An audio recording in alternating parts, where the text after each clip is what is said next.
Hello friends इस video में हम लोग पेपर 2 का जो साइंस वाला पोर्शन है उसको हम लोग कंप्लीट करने जा रहे हैं। यह जो है 4 फरवरी 2022 का यह पेपर है। अगर इसको आप चाहते हैं पीडीएफ डाउनलोड करना तो डिस्क्रिप्शन में लिंक दिया गया है, वहाँ से आप इसको डाउनलोड कर सकते हैं। इसके साथ साथ 2011 से लेकर 2023 तक जितना भी सीटेट का पेपर हुआ है, पेपर 1 हो 2 हो या जो सब्जेक्ट का हो, पेपर 2 में मैथ का हो और एसएसटी का हो, दोनों पेपर आपको मिल जाएगा, डेट वाइज मिल जाएगा, वहाँ से आप उसको डाउनलोड कर लीजिए। और दूसरा चीज़ उसमें आंसर भी है, इसीलिए आपको आंसर के लिए इधर उधर जाने की जरूरत नहीं पड़ेगा, पूरा आंसर के साथ है, इसीलिए आपको एकदम उसको डाउनलोड कर लीजिए और पीडीएफ फाइल को सेव कर लीजिए। तो चलिए हम लोग क्वेश्चन को देखते हैं जो P2 में मतलब पेपर 2 में जो साइंस का क्वेश्चन है 4 फरवरी 2022 को हुआ था। तो पहला क्वेश्चन क्या है उसको हम लोग देखते हैं। पहला क्वेश्चन कह रहा है, आप इंग्लिश मीडियम का तो इंग्लिश पढ़िएगा, हिंदी यहाँ पे हम रीड कर रहे हैं ताकि समझने में थोड़ा आसानी हो जाए, ठीक है, क्योंकि इंग्लिश पढ़ेंगे तो हिंदी मीडियम को दिक्कत होगा, हिंदी में पढ़ेंगे तो आपको भी समझ में आएगा और अगर वर्ड नहीं भी जाएगा उसको आप इंग्लिश में देख लीजिएगा, ठीक है। तो पहला क्वेश्चन है, प्याज के छिलके की कोशिकाओं का अवलोकन सूक्ष्मदर्शी में किया जा सकता है। मतलब माइक्रोस्कोप से प्याज का जो छिलका है उसके कोशिका को देखा जा रहा है, अवलोकन किया जा रहा है, ठीक है। प्याज की कोशिका की परिधि को कहा जाता है जो एक अनमोटे आवरण से ढकी होती है, जिसको कहा जाता है कोशिका के मध्य में जो केंद्रीय सघन पिंड है उसे कहा जाता है, क्या कहा जाता है। तो अब इसमें बताना है, ठीक है, ए बी और सी क्या है, उसके बाद बताना है ए तथा सी के बीच जेलनुमा जो पदार्थ है उसको क्या कहते हैं। तो देखिए, जो प्याज हो गया वो क्या होगा, प्लांट हो गया। तो प्लांट का जो सबसे बाहरी जो होता है उसको हम लोग क्या बोलते हैं, उसको हम लोग बोलते हैं, ठीक है, कोशिका झिल्ली बोलते हैं, ठीक है, उसको क्या बोलते हैं, कोशिका झिल्ली, मतलब उसको प्लाज्मा मेम्ब्रेन बोलते हैं, ठीक है।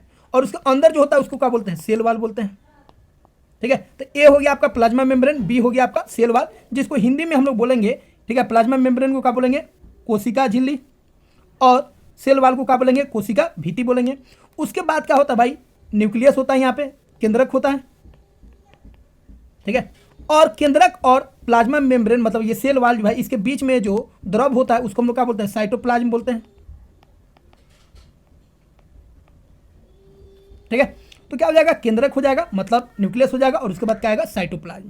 तो ए हो जाएगा सेल मेम्ब्रेन, बी हो जाएगा सेल वाल, सी हो जाएगा न्यूक्लियस और डी हो जाएगा साइटोप्लाज्म। तो इस तरह चौथा ऑप्शन जो है वो क्या हो जाएगा, सही हो जाएगा, ठीक है। इसको इंग्लिश में भी देख सकते हैं और हिंदी में भी देख सकते हैं। तो पेपर आपको इंग्लिश में भी करना है और इंग्लिश में अगर समझ में नहीं है तो हिंदी में देख लीजिए। अगर हिंदी मीडियम का है तो हिंदी में कीजिए और नहीं समझ में आ रहा है तो इंग्लिश में देख लीजिए। तो हिंदी और इंग्लिश को आप एक साथ लेके चलेगा तो क्वेश्चन आपके लिए क्या हो जाएगा, आसान हो जाएगा, ठीक है। अगर आप अभी तक जो हम एनसीईआरटी सीरीज जो स्टार्ट की है 6 to 8 फिर 9 10 कराएंगे, उसको नहीं किए तो उसको कीजिए, उससे आपका पूरा कंप्लीट हो जाएगा। 6 to 10 अगर आप साइंस कर लेते हैं एनसीईआरटी का तो कोई क्वेश्चन आपसे छूटेगा नहीं और हर एक एग्जाम के लिए आपका जो साइंस है 30 में 30 या 25 में 25 जितना क्वेश्चन पूछता है उतना क्वेश्चन आप आसानी से कर पाइएगा, ठीक है। चलिए अगला क्वेश्चन हम लोग देखते हैं। अगला क्वेश्चन क्या है, अगला क्वेश्चन कह रहा है, निम्नलिखित में से कौन से वैज्ञानिक प्रत्ययों को नीचे दिए गए क्रियाकलाप द्वारा प्रदर्शित किया जा सकता है। और वो क्या है, साइंटिफिक तरीका क्या है उसको बताना है आपको। एक प्लास्टिक की बोतल को पानी से भर दिया गया, ठीक है, प्लास्टिक की बोतल में क्या किए, पानी को भर दिए और उसके मुंह को ढक्कन से बंद कर दिए, मुंह को क्या किया, ढक्कन से बंद कर दिए। बोतल में एक पिन द्वारा छिद्र कर दिया गया। अब इसको क्या किए, बोतल में छिद्र कर दिए पिन के द्वारा। अब यह देखा गया कि छिद्र में से पानी नहीं निकलता है। देखिए, अगर बोतल खुला हुआ रहेगा और यहाँ पे छेद कीजिएगा तो यहाँ से पानी क्या होगा, निकलेगा, क्या अंदर का प्रेशर क्या होगा, हाई होगा और बाहर का प्रेशर क्या होगा, लो। और जब भी कोई चीज़ फ्लो करेगा तो क्या होगा, हाई से लो। मतलब यहाँ पे देखिए, यहाँ पे प्रेशर हो जाएगा लो और यहाँ पे प्रेशर हो जाएगा, सॉरी, यहाँ पे प्रेशर हो जाएगा हाई और यहाँ पे हो जाएगा लो। लेकिन जैसे ही बंद कीजिएगा तो अंदर का प्रेशर जो है वो हो जाएगा लो और बाहर का प्रेशर जो है वो हो जाएगा हाई, और लो से हाई जो है वो पानी नहीं बहेगा।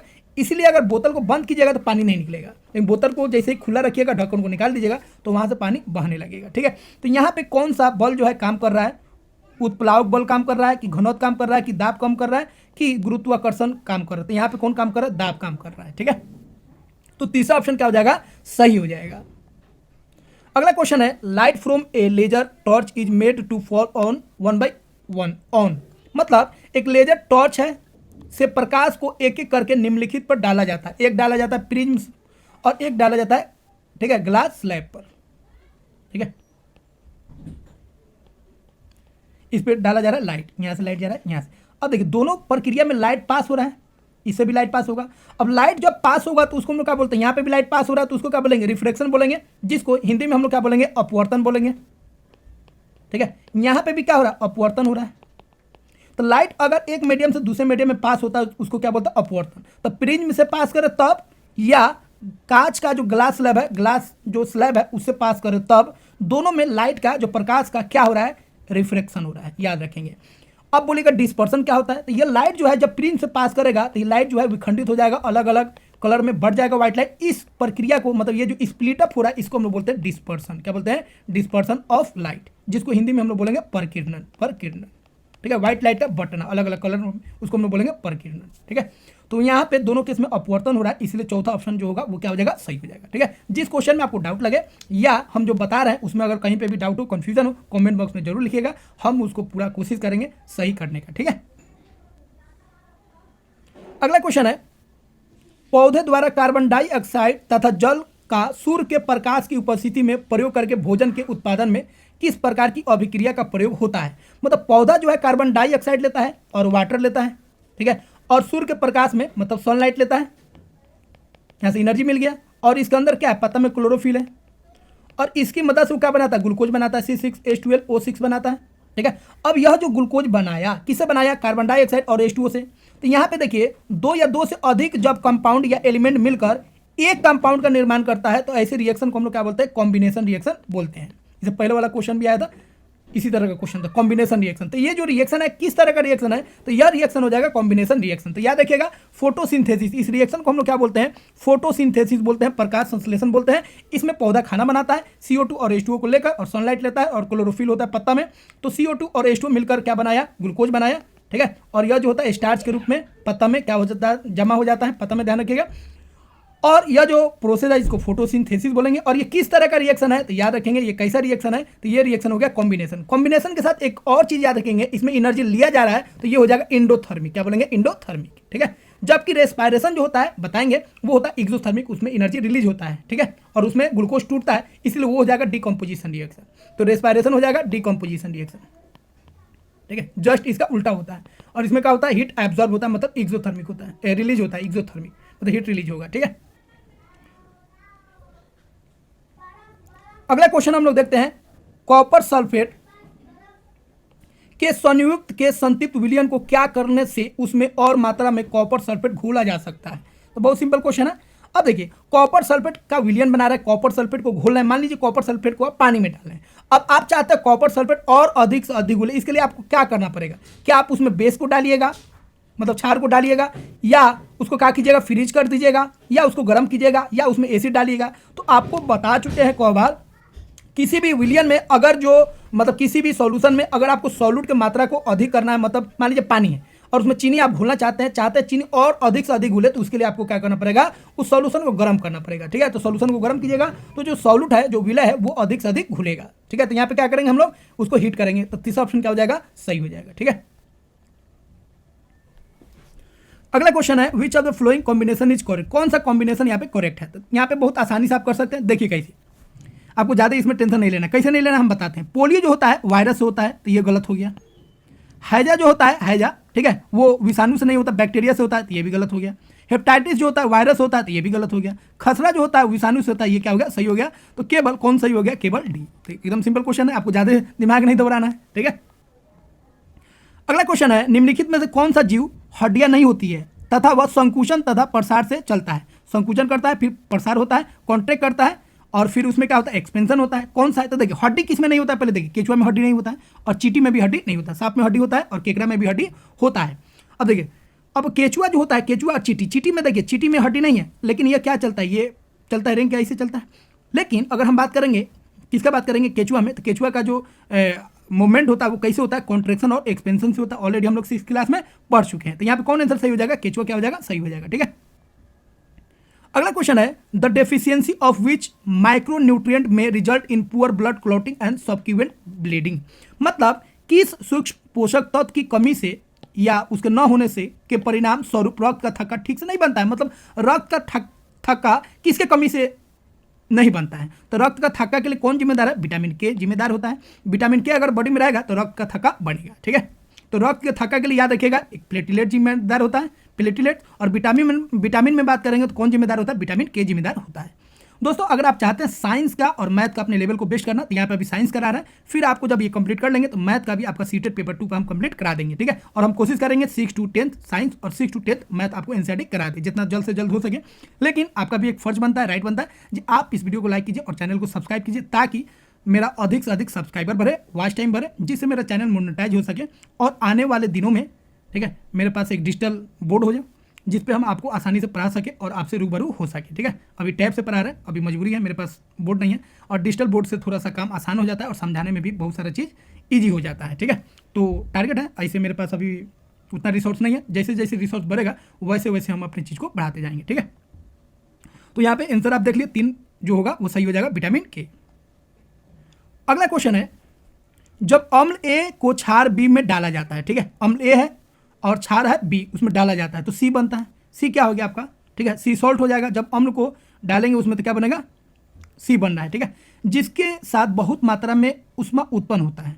सी का उपयोग प्लास्टर ऑफ पेरिस के उत्पादन में करते हैं। तो यहाँ पे देखिए ए और बी को देखने की जरूरत नहीं, सी से ही पहचान लीजिए सी क्या है, प्लास्टर ऑफ पेरिस। और प्लास्टर ऑफ पेरिस क्या होता है, कैल्शियम सल्फेट हाफ हेमीहाइड्रेट, ठीक है, हेमीहाइड्रेट मतलब हाफ H2 होता है। तो यहाँ पे देखिए क्या है, कैल्शियम सल्फेट। कैल्शियम सल्फेट कहाँ पे है भाई, सी, वो ई भी नहीं है कट गया, ई भी नहीं है कट गया, ई भी नहीं है कट गया, यहाँ पे है देखिए, यहीं से आप आंसर।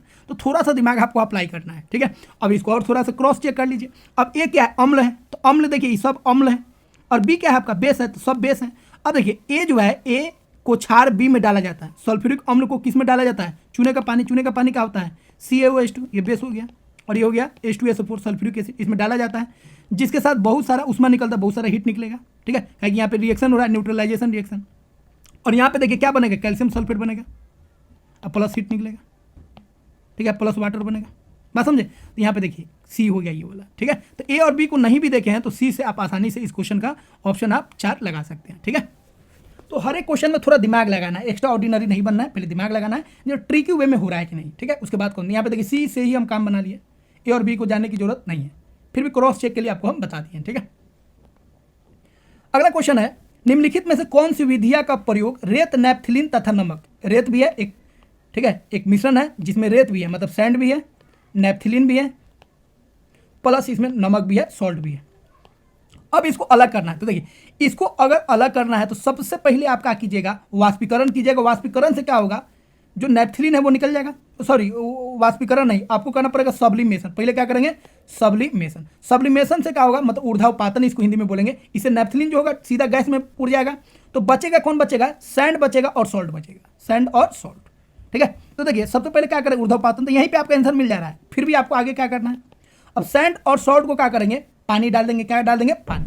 पानी डालने से क्या करेंगे, सॉल्ट जो है पानी के साथ घुल जाएगा, उसको अलग कर लेंगे, मतलब उसको फिल्टर पेपर से गिराएंगे तो पानी और नमक घुला हुआ है तो निकल जाएगा और सैंड बच जाएगा, ठीक है।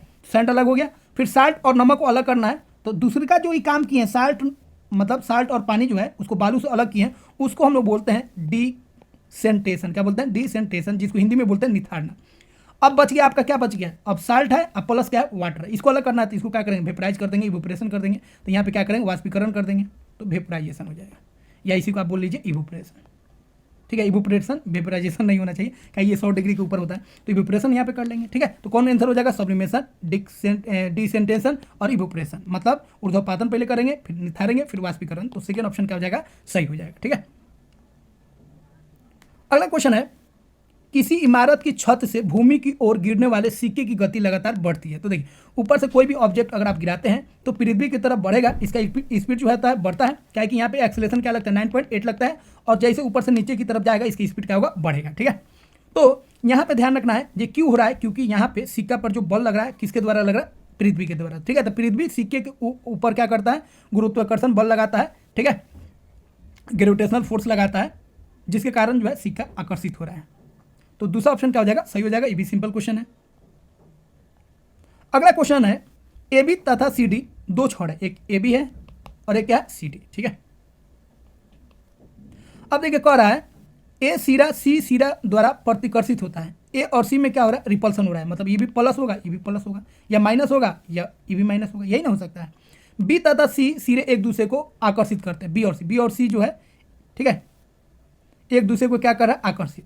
तो ये अगर प्लस है तो ये क्या होगा, माइनस, ठीक है, और ये प्लस है तो ये क्या होगा, माइनस, ये क्या होगा, प्लस। क्लियर हो गया, मतलब ई जो होगा उसका उल्टा ई होगा, और इसका जस्ट उल्टा यहाँ पे है सी और डी। तो यहाँ पे देखिए बी तथा सी एक दूसरे को आकर्षित करता है, ठीक है, बी तथा डी, बी और डी भी एक दूसरे को क्या करता है, आकर्षित करता है। ये माइनस है तो प्लस है, ये प्लस है तो माइनस है, तो आकर्षित करेगा, ठीक है। और बी और डी क्या कर रहा है, एक दूसरे को प्रतिकर्षित कर रहा है, मतलब ये माइनस है तो ये भी माइनस है, इसीलिए क्या करेगा, रिपल्सन करेगा। ये प्लस रहेगा तो ये भी प्लस रहेगा। इसका मतलब ये भी आपका क्या है, मैग्नेट है, और ये भी क्या है, मैग्नेट है, ठीक है। आप एक भी लीजिएगा साइन तो भी हो जाएगा, ठीक है। प्लस प्लस या माइनस में मान लीजिए, ए हो गया, बी हो गया, ये प्लस तो ये माइनस। अब यहाँ पे ये क्या हो रहा है, रिपल्सन हो रहा है, तो ये हो जाएगा आपका, ठीक है, प्लस, और ये हो जाएगा माइनस। तो ऐसे भी देख लीजिएगा, तो ये भी मैग्नेट है और ये भी क्या है, मैग्नेट है, ठीक है। तो यहाँ पे कौन आंसर सही हो जाएगा, तो ए बी जो है वो भी मैग्नेट है और सी डी जो है वो भी मैग्नेट है, मतलब तीसरा ऑप्शन क्या हो जाएगा, सही हो जाएगा। ये भी सिंपल क्वेश्चन था। अगला क्वेश्चन है which of the flowing reaction is least likely to occur. कौन ऐसा रिएक्शन है जिसके होने का चांस बहुत ही कम है, ठीक है। तो देखिए पहला में देखिए अल्युमिनियम जो है ज़्यादा रिएक्टिव होता है क्रोमियम से, तो इसको क्या करेगा, डिस्प्लेस कर देगा, तो ये हो जाएगा। कॉपर जो होता है, कॉपर और वाटर में डालेगा तो कॉपर हाइड्रोक्साइड बनाएगा, ये भी सही है। क्लोरीन जो है ब्रोमीन से ज़्यादा रिएक्टिव होता है, तो क्लोरीन जो है ब्रोमीन को हटाकर खुद चिपक लेगा, ये भी सही होगा। लेकिन यहाँ पे देखिए, यहाँ पे ब्रोमीन जो है क्या क्लोरीन को हटा पाएगा, नहीं। देखिए दोनों एक दूसरे का उल्टा हो गया, ठीक है, तो ये हो जाएगा गलत। यहाँ पे ब्रोमीन जो है क्लोरीन को हटा के खुद डिस्प्लेस, मतलब डिस्प्लेस करके खुद वहाँ पे नहीं चिपक सकता है, तो ये क्या हो जाएगा, गलत हो जाएगा। तो यहाँ पे गलत चुनना था, मतलब सबसे कम चांस किसका है, तो चौथा जो रिएक्शन है उसके होने का चांस बहुत ही कम है, मतलब नहीं है, ठीक है। अगला क्वेश्चन हम लोग देख लेते हैं। अगला क्वेश्चन है जल से भरे एक कागज के कप के नीचे मोमबत्ती रखकर गर्म करने पर। देखिए कागज को अगर जलाइएगा, मोमबत्ती रखे तो जल जाएगा, लेकिन कागज में अगर आप पानी डाल देते, क्या डाल देते, पानी, और इसको अगर आप मोमबत्ती से जलाते हैं तो जलेगा, नहीं जलेगा, क्योंकि इसका जो, ठीक है, इसका जो ज्वलन ताप है, ठीक है, जिसको हम लोग प्रज्वलन ताप बोलते हैं, मतलब इग्निशन टेम्परेचर जो है वो क्या होगा, बढ़ जाएगा, ठीक है। तो सूखा अगर कागज को जलाएगा तो जल जाएगा, क्योंकि उसका इग्निशन टेम्परेचर जो होता है, प्रज्वलन ताप जो होता है कम होता है, लेकिन वो भीग जाएगा तो उसका जो इग्निशन टेम्परेचर है बढ़ जाएगा, ठीक है। तो कागज का जो प्रज्वलन ताप तक ये नहीं पहुंच पाएगा, उसको और हीट करेंगे, जब पूरा पानी उड़ जाएगा तब कागज जलेगा, ठीक है। तो यहाँ पे जो कागज नहीं जल रहा है उसका कारण क्या है, कागज जो है, कागज का प्रज्वलन ताप जो है वहाँ तक वो हीट नहीं पहुँच पा रहा है, ठीक है। अगला क्वेश्चन है मैच द फॉलोइंग, इसमें मैच करना है। तो देखिए बहुत सिंपल क्वेश्चन है, आप ऑलरेडी जानते हैं। देखिए कंदुक खली का संधि जो होता है ये क्या होता है, तो ये जो होता है बाजू और कंधा जो होता है, बाजू और कंधा वो जुड़ा रहता है। स्थिर संधि क्या होता है, जबड़ा जो होता है वो क्या होता है, स्थिर संधि, जबड़ा और जो सिर के बीच का जो संधि होता है स्थिर संधि होता है। हिंज संधि किसको हम लोग बोलते हैं, ठीक है, तो हिंज संधि क्या होता है, ठीक है, हिंज संधि जो कोहनी के आगे या पीछे करने की में सहायता करता है, या पैर को ऊपर नीचे करने में सहायता करता है। और आधार संधि, आधारी संधि क्या होता है, जिसको इंग्लिश में पाइवोट बोलते हैं, पाइवोटल ज्वाइंट बोलते हैं। ये किससे जुड़ा होता है, वह संधि होता है जो गर्दन, ठीक है, सिर से जुड़ा होता है। तो क्या हो जाएगा, तीसरा ऑप्शन क्या हो जाएगा, सही हो जाएगा। ए का 2, बी का 3, सी का 1, डी का 4, ठीक है, तो इसका 4 हो जाएगा। अगला क्वेश्चन है, अगला क्वेश्चन कह रहा है धात्विक ऑक्साइड सौदय क्षारीय प्रकृति के होता है। गलत बात है। धात्विक ऑक्साइड समानतः क्या होता है, अधिकतर क्या होता है, क्षारीय होता है, लेकिन हर एक धात्विक ऑक्साइड जो है क्षारीय प्रकृति का नहीं होता, वो न्यूट्रल भी हो सकता है, ठीक है, बात समझे। अगला है प्रकृति से ऋण विद्युति होने के कारण धातुएं शीघ्र ऑक्सीजन से अभिक्रिया करते हैं। तो प्रकृति से ऋण विद्युति होने के कारण धातु जो होते हैं ऑक्सीजन से कंबाइंड होते हैं, मतलब इलेक्ट्रोनिगेटिव होते हैं। मेटल जो होते हैं, मेटल वो इलेक्ट्रोनिगेटिव होते हैं, नहीं गलत बात है। मेटल क्या होता है, इलेक्ट्रोपॉजिटिव होते हैं। क्या होता है, इलेक्ट्रोपॉजिटिव। और इलेक्ट्रोपॉजिटिव होने के कारण ही ये ऑक्सीजन से क्या होते हैं, कंबाइंड हो जाते हैं, क्योंकि ऑक्सीजन जो होता है वो क्या होता है, इलेक्ट्रोनिगेटिव होता है। तो पहला भी गलत हो गया और सेकेंड स्टेटमेंट भी गलत हो गया, ठीक है। तो पहला भी गलत और दूसरा जो कथन है वो भी गलत हो गया। तो यहाँ पे कौन सही हो जाएगा, S1 और S2 दोनों गलत, चौथा ऑप्शन क्या हो जाएगा, सही हो जाएगा।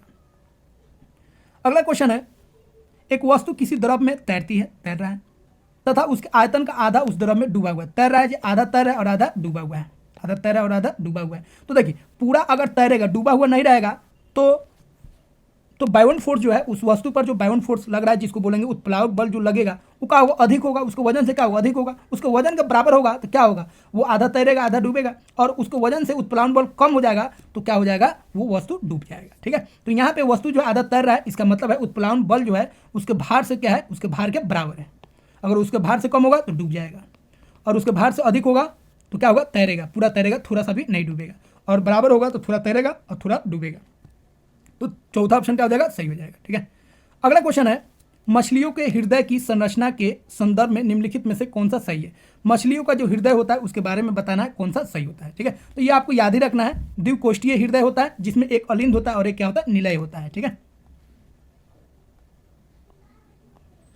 अगला क्वेश्चन है the Bob of a simple pendulum. एक पेंडुलम है, उसका जो भाई बॉम्ब होता है, ठीक है, बॉब ये जो होता है, इसको क्या किया जा रहा है, इसको उठा के यहाँ से छोड़ दिया जाता है यहाँ तक लाके। ठीक है, तो एक साधारण पेंडुलम के बॉब को मध्य स्थिति से बाह्यतम स्थिति तक छोड़ा जाता है, यहाँ से यहाँ छोड़ दिया जाता है। बॉब की बाह्यतम स्थिति के संदर्भ में निम्नलिखित में से कौन सही। जब यहाँ पर रहेगा तो इसके लिए कौन सा सही है। क्या यहाँ पे विस्थापन शून्य हो जाएगा, नहीं, विस्थापन तो हुआ है। चाल अधिकतम है, चाल अधिकतम का यहाँ पे तो रुका हुआ है, यहाँ तक क्या होगा, रुकेगा तब ना चलेगा, तो यहाँ पे चाल क्या हो जाएगा, शून्य हो जाएगा। ठीक है, तो तीसरा ऑप्शन क्या हो जाएगा, सही हो जाएगा। अगला क्वेश्चन है which of the flowing parts of plant help in vegetative propagation. Vegetative propagation जो होता है, कायिक प्रवर्धन जो होता है, जो 7 क्लास में हम आपको पढ़ा है, उसमें कायिक प्रवर्धन में कौन कौन सा जो पादप का भाग होता है, भाग लेता है। एक लेता है, कौन लेता है, तना लेता है। उसके बाद कौन लेता है, जड़ लेता है। और कौन लेता है भाई, पत्ता लेता है। ठीक है, तो तना, जड़ और पत्ता जो होता है कायिक प्रवर्धन होता है। यहाँ से नए पादप का मतलब नया पादप का जन्म होता है, लेकिन फूल से नहीं होता, ध्यान रखिएगा। ठीक है, तो यहाँ पे कौन ऑप्शन सही हो जाएगा, तो तीसरा ऑप्शन सही हो जाएगा, जड़, तना और पत्ती। इसका एग्जांपल भी हम आपको बताएं एनसीईआरटी सीरीज में। ठीक है, तो उसको आप जरूर देखिएगा, वहाँ से आपको क्लियर हो जाएगा। तो दोस्तों इस तरह हम लोग 4 फरवरी 2022 का जो साइंस का क्वेश्चन था उसको कंप्लीट कर चुके हैं। साइंस का जैसे कंप्लीट होगा आपको मैथ का भी हम करा देंगे। तो वीडियो को लाइक कीजिए और चैनल पर नए हैं तो इसे सब्सक्राइब कीजिए। और जो भी पेपर आपको डाउनलोड करना है डिस्क्रिप्शन में लिंक दिया गया, वहाँ से आप 2011 से लेकर 2023 तक जो भी पेपर होगा, सीटेट का पेपर 1 हो, पेपर 2 हो, मैथ हो, साइंस हो, एसएसटी हो, सारा पेपर को आप आसानी से डाउनलोड कर सकते हैं। आंसर भी वहाँ पे दिया गया है। ठीक है, तो वहाँ पे आपको थैंक्स बोलने की जरूरत नहीं है, वहाँ से डाउनलोड कीजिए और यहाँ पे आप थैंक्स बोलिए या नहीं बोलना तो कोई दिक्कत नहीं है, लेकिन पेपर को जरूर डाउनलोड कर लीजिए। ठीक है, तो अगर आप एनसीईआरटी कंप्लीट करना चाहते हैं तो एनसीईआरटी कंप्लीट कीजिए, क्योंकि बिना एनसीईआरटी का कोई एग्जाम अब संभव नहीं है। मिलता है दोस्तों अगले वीडियो में। चैनल को सब्सक्राइब जरूर करना है और थैंक्स बोल देना है। ठीक है, नहीं बोलेगा कोई बात नहीं। चलिए मिलते हैं अगले वीडियो में।